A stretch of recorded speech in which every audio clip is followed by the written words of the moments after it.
Hello, my name is Edwin Rutsch, and I'm the director of the Empathy Center located here in beautiful Santa Barbara, California. The center's mission is to build the empathy movement and to raise the level of empathy in society through education and community building initiatives. And my name is Anita Nowak. I teach at McGill University, and I'm the author of Purposeful Empathy, a book that invites readers to turn up the volume of empathy in their lives. And at the beginning of 2024, Anita and I co-hosted the Empathy Summit, brought to you by the Empathy Center, and more than 40 authors of books about empathy participated. They shared what their book was about, why they were motivated to write it, and what they hope readers will take away. Thank you so much for watching, and we hope you'll buy their book. It gives me incredible pleasure to welcome Dr. William Miller to the summit. He is an Emeritus Distinguished Professor of Psychology and Psychiatry at the University of New Mexico. He's also the co-creator of Motivational Interviewing, and he's the author of Listening Well, the Art of Empathetic Understanding. Please welcome Professor William Miller. Over to you. Thank you, Anita. What an amazing array of books we have in this series too. It's encouraging that empathy seems to be having a comeback. Many of us think of empathy as a trait, and indeed it can be. Emotional empathy is something that has a hereditary component to it. But what I've been talking about in teaching for 50 years is a particular skill.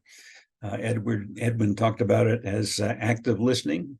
Rogers called it accurate empathy originally. It's a learnable skill.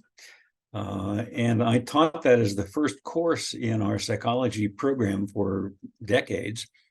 And I finally decided I wanted to write a book for the general public. It's just 100 pages. It's not a big book. To put it in everyday language and go step by step through what's involved in the skill of accurate empathy, all the way from nonverbal skills to questions, and then how do you turn a question into a reflection, and then how do you string reflections together, adding a lot of fine tuning. I talk about continuing the paragraph. So rather than just repeating what a person has said or saying it again in a slightly different way, to say what might be the next sentence in the paragraph. Tentatively, you might well be wrong, and that's fine. People will tell you if you've missed the mark.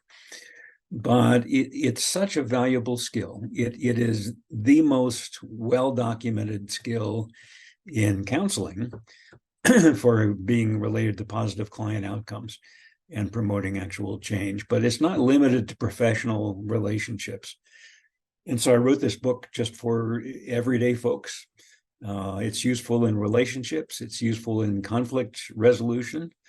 As I said, it is something that you can learn with practice. And deliberate practice seems to be the way you actually get this, to develop the component skills and work on them just like a basketball player works on foul shots. There are pieces of this that you can get better at over time and putting them together. This became a core skill in person-centered counseling and client-centered therapy and patient-centered medicine. So it's a fundamental skill, and within motivational interviewing, it is foundational. You really can't learn the rest of motivational interviewing until you're fairly comfortable with being able to offer active listening or reflective listening or accurate empathy to people. So it's just a good foundation. You're unlikely to hurt anybody with this skill, but it's a foundation on which you can build lots of other communication skills. So I don't have a lot more to say about the book than that. I acknowledge my indebtedness to Carl Rogers for his foundational work on this in the 1940s, 50s, and 60s. And really what I've been writing about is essentially trying to put Rogers into the hands of everyday people. So thank you for this time.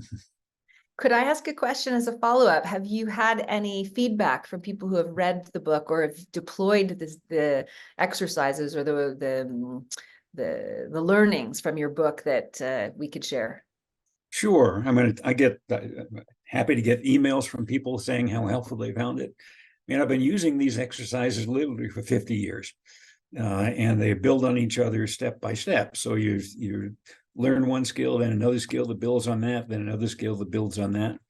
And it works really well. But I've been happy to get feedback from people who have read the book and found that they could begin to put it into practice. So. With the gift of time, maybe we have time to answer a couple of questions. Yeah, this is Edwin. Hi, Bill. Thanks Edwin. So much for joining us. I think at the end of one of the reasons you wrote the book, I think, was because of the political polarization in the country, and you were trying to address that. How do you think how does this book, this work, this using empathic listening or active listening, really, how do you see that as helping to bridge the political polarization in the country? Well, I've used this book with workshops of liberals and conservatives and Protestants and Catholics and people who have fundamental differences in how they view life. Just teaching the listening skills, the same thing you're trying to do here, same thing Braver Angels are trying to do, to just get us to listen well to each other. That's only a start, but it's a very good start and one that's not being practiced a lot. And that was a part of my motivation too, that we just seem to have stopped listening to each other, particularly on the issues where we differ significantly.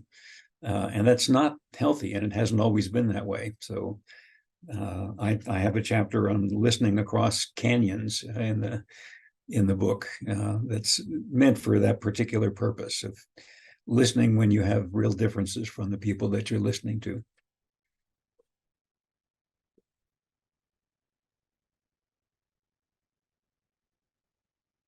Just for practice, I invited 7 friends and colleagues who I was pretty sure were very different from my own views politically, just to give me practice.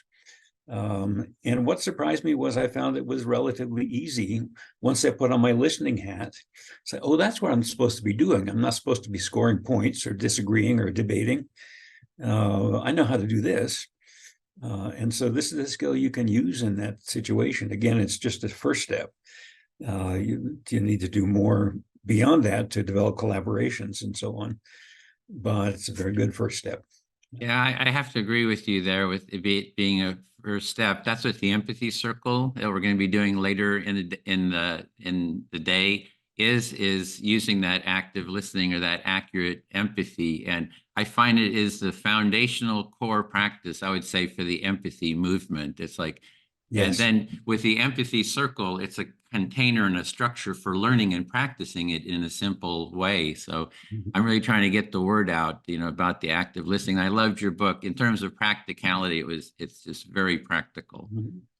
And that's how you learn it, by practicing it. So I really appreciate what you're doing. You're muted, Anita. Thank you so much. I'm so grateful that you could participate in this summit.